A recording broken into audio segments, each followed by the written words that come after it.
তো hello guys, দেখো আজকে আমি রান্না করব এই যে চিকেন কষা। তো চিকেনটাকে আমি ধুয়ে ম্যাগনেট করে নেব। তো এর মধ্যে আমি দিয়ে দিলাম আদা রসুন বাটা,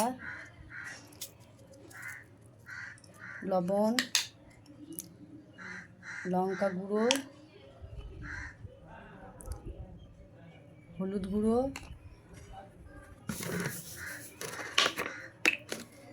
আর দিয়ে দিলাম সর্ষের তেল অল্প করে, আর তার মধ্যে দিয়ে দিলাম পাতিলেবুর রস।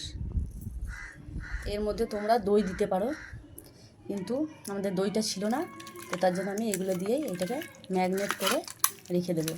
তো দেখো আধ ঘন্টার জন্য এটাকে আমি এখন ম্যাগনেট করে রেখে। তো দেখো কড়াইটা গরম হয়ে গেছে, এর মধ্যে দিয়ে দিয়েছি পরিমাণ মতো তেল, আর তার মধ্যে দিয়ে দিলাম এলাচ, লবঙ্গ, দারচিনি, সামান্য পরিমাণে চিনি, আর দিয়ে দিলাম একটা শুকনো লঙ্কা।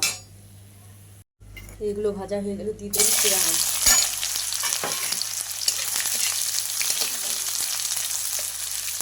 পেঁয়াজটাকে আমি এখন একটু লাল করে নেব।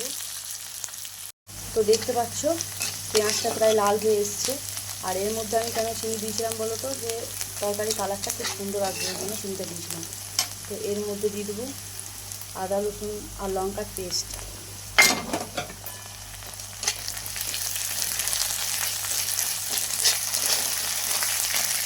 আর দিয়ে দেবো টমেটো কুচি। এইগুলো একটু ভাজতে থাকবে। তো দেখো চিকেনটা প্রায় কষানো হয়ে গেছে, আর কতগুলো তেল বেরিয়েছে। তো এর মধ্যে আমি দিয়ে দেবো গোলমরিচের গুঁড়ো,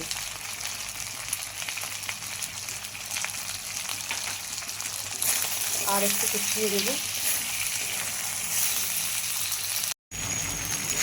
তো এর মধ্যে আমি দিয়ে দেবো সামান্য একটু পানি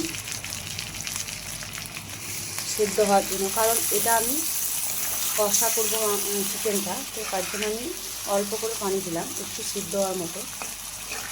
তারপরে এটাকে আমি কষা করে নামিয়ে নেব। তো দেখো চিকেনটা পুরো রান্না কমপ্লিট। তো আমি যেভাবে বাড়িতে রান্না করি সেভাবে তোমাদের সঙ্গে শেয়ার করলাম। তো ভিডিওটা কেমন লাগলো অবশ্যই জানাবে। তো বাই।